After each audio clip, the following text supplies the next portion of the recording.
दोस्तों, महज 8 साल की एक उम्र जिसमें हमारे बच्चों को कोई ज्ञान नहीं होता, इसमें हम अपने बच्चों की बड़ी से बड़ी गलती को भी माफ़ कर देते हैं और ये जानने की भी कोशिश नहीं करते कि इस गलती के पीछे उसकी क्या वजह रही होगी। क्योंकि हम ये सोचते हैं कि हमारे बच्चे ने ये जो गलती करी है वो बचपने में करी है, अनजाने में करी है। दोस्तों, आज एक ऐसे ही बच्चे की मैं कहानी बताने जा रहा हूँ जिस पर महज 8 साल की उम्र में एक सीरियल किलर होने का इल्ज़ाम लगा। तो आइए चलते हैं कहानी के साथ। दोस्तों नमस्कार, मैं देव शर्मा आज फिर हाजिर हूँ आपके लिए एक सच्ची घटना के साथ। आज की हमारी ये सच्ची घटना बिहार से है। बिहार के बेगूसराय ज़िले में एक थाना क्षेत्र पड़ता है जिसका नाम है भगवानपुर, और इसी में एक गांव पड़ता है जिसका नाम है मुसहरी। इस मुसहरी गांव में ये बात है सन 2006 की, और इस मुसहरी गांव में एक मज़दूर का परिवार रहा करता था। ये बहुत गरीब था, मज़दूरी करके अपने परिवार का पेट पालता था। इसके परिवार में इसकी एक पत्नी, इसका एक बच्चा जिसकी उम्र लगभग 7 साल है, और इसकी एक बेटी जो दूध पीती है। इसके घर के बराबर में ही इसके छोटे भाई का भी परिवार रहता है, और उस पर एक बच्ची है जिसकी उम्र अभी 6 साल है। दोस्तों, एक दिन इस गांव में जो इस मज़दूर का भाई है छोटा, इसके घर में जो इसकी बच्ची है 6 साल की, वह लापता हो जाती है। पूरे गांव में इस बात का ढिंढोरा पिट जाता है, उसे ढूंढा जाता है, लेकिन वो बच्ची कहीं नहीं मिलती।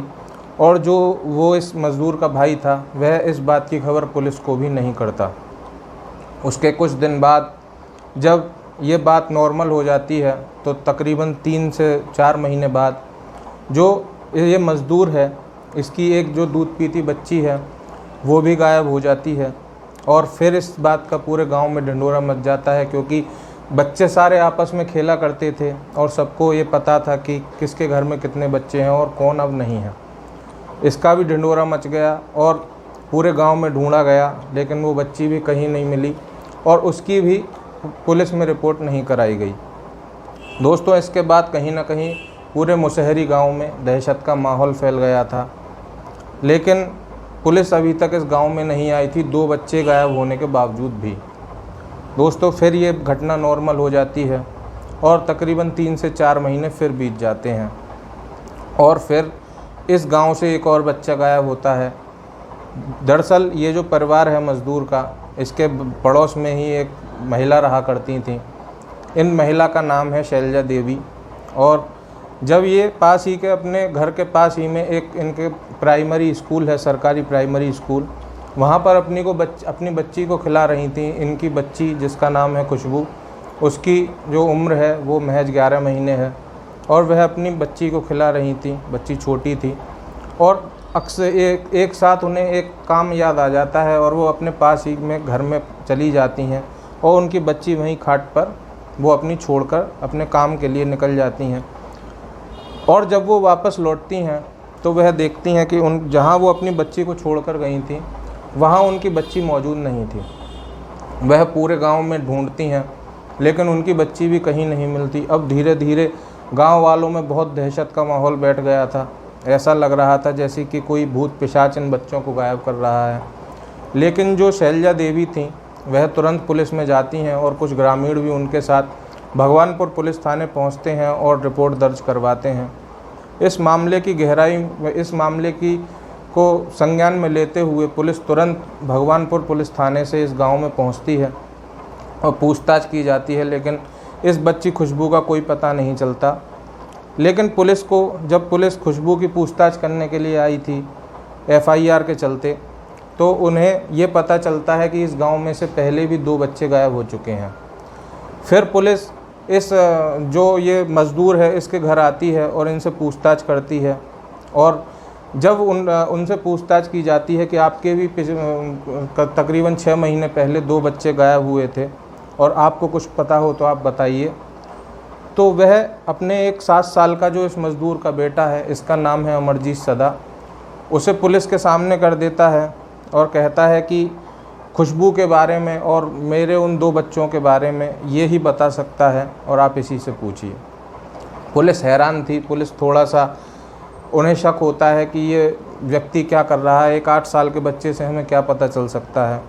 लेकिन फिर भी पुलिस उस बच्चे से पूछताछ करती है और पूछती है कि बेटा क्या तुम्हें खुशबू के बारे में कुछ पता है। पहले तो वो बच्चा लगातार हंस रहा था, पुलिस को देखकर वो लगातार हंस रहा था, अपने माँ बापों को और जितने भी लोग वहाँ खड़े थे उन्हें देखकर हंसता रहा। कई बार पुलिस ने उससे पूछा कि क्या तुम्हें खुशबू के बारे में कुछ पता है, लेकिन वह हंसे ही जा रहा था। पुलिस को भी 3-4 बार पूछने के बाद ऐसा लगा कि शायद हम इस बच्चे से पूछताछ करके अपना समय बर्बाद कर रहे हैं। लेकिन फिर लास्ट बार जब पुलिस ने पूछा तो वह बच्चा बोल पड़ा कि मुझे पता है कि खुशबू कहाँ है। उसके बाद फिर पुलिस ने पूछा कि बताओ कि कहाँ है, तो वह बोलता है कि पहले मुझे एक बिस्कुट का पैकेट चाहिए। फिर जब पुलिस ये बात सुनती है तो उसके लिए बिस्कुट का पैकेट लाया जाता है और फिर वो बच्चा पुलिस को बताता है कि जो खुशबू है उसे मैंने ईंट से मारकर सुला दिया। इसके बाद फिर पुलिस बच्चे से पूछती है कि तुमने उस बच्चे को, उस खुशबू को कहाँ सुलाया।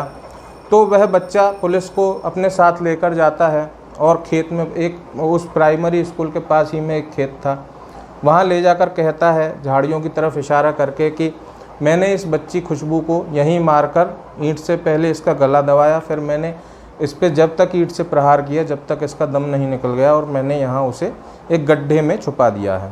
जब उस गड्ढे में पुलिस छानबीन करती है और निकालती है तो उसमें खुशबू की लाश निकलती है। पुलिस को अब जो शक था वो उनका यकीन में बदल गया था कि इस बच्चे ने ही खुशबू के साथ कुछ ना कुछ गलत किया है।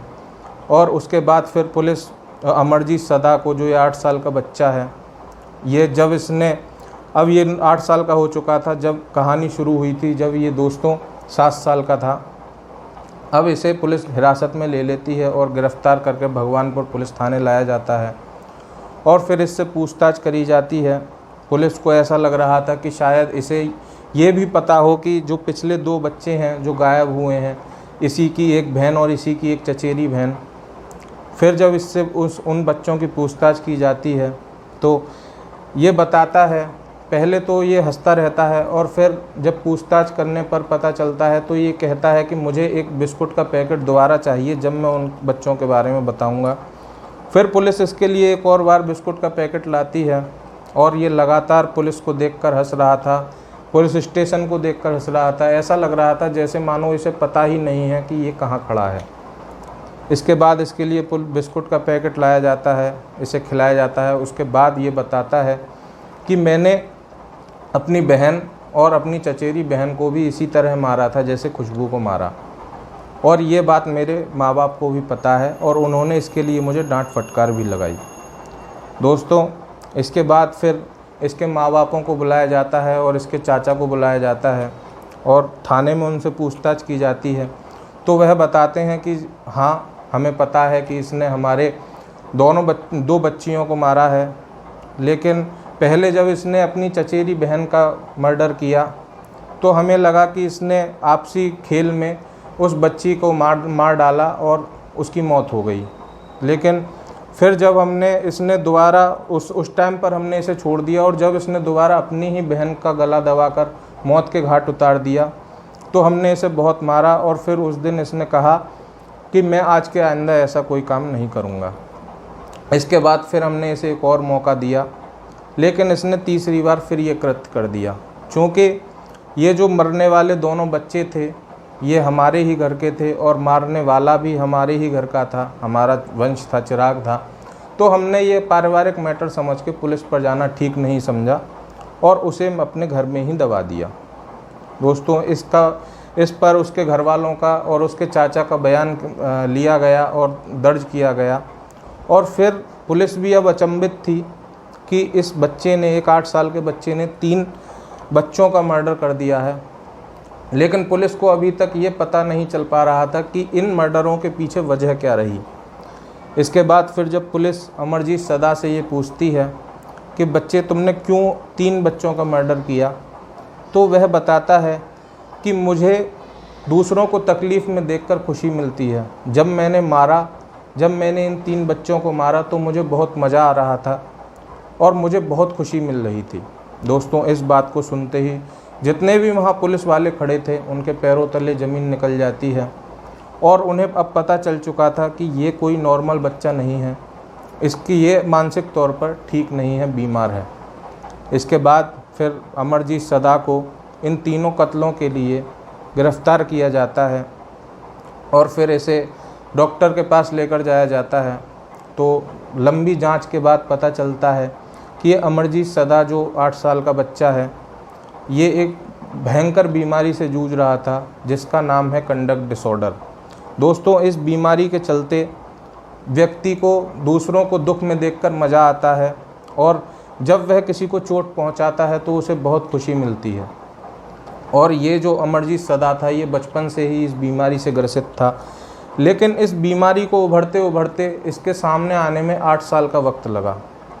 फिर इसे कोर्ट में ले जाया जाता है और फिर इसे 3 साल की बाल सज़ा होती है और इसे बाल कारावास में भेजा जाता है, क्योंकि इसे बड़े मुजरिमों के बीच में नहीं रखा जा सकता था, जेल में नहीं रखा जा सकता था, क्योंकि ये नाबालिग था। और फिर इसे वहीं पास की एक मुंगेर की जेल, बच्चों वाली जेल में रखा जाता है और लगभग 3 साल के बाद ये वहाँ से रिहा हो जाता। लेकिन इसकी मानसिक स्थिति को देखकर इसकी सज़ा बढ़ाकर जब तक ये रखा गया कि जब तक इसकी बीमारी ठीक नहीं हो जाती और जब तक ये 18 साल का नहीं हो जाता, तब तक ये उस बच्चों वाली जेल में रहेगा। इसके बाद फिर लगभग 18 साल बाद इसकी रिहाई होती है और अब ये हमें नहीं पता दोस्तों कि ये कहाँ है, कहाँ नहीं है। ये 18 साल बाद, क्योंकि लगभग 98 में इसका जन्म हुआ था और लगभग 2016 में ये 18 साल का हो चुका था। 18 साल के बाद इसे रिहाई मिली होगी और अब ये अपनी ज़िंदगी नए तरीके से इसने शुरुआत करी होगी। और अब ये कहाँ है, कहाँ नहीं है, इसके बारे में हमें कोई जानकारी नहीं है और ना ही किसी नेट पर इसकी कोई जानकारी है। दोस्तों, अब मैं इस कहानी को यहीं अंत करता हूँ। आपसे गुजारिश है, अगर आपको हमारी ये कहानी पसंद आई हो तो हमारी इस सच्ची कहानी को लाइक करें, शेयर करें और हमारे चैनल को सब्सक्राइब करें और बेल आइकन भी दबाएं ताकि आने वाली सारी सच्ची कहानियाँ आपको मिलती रहें। जय हिंद, जय भारत।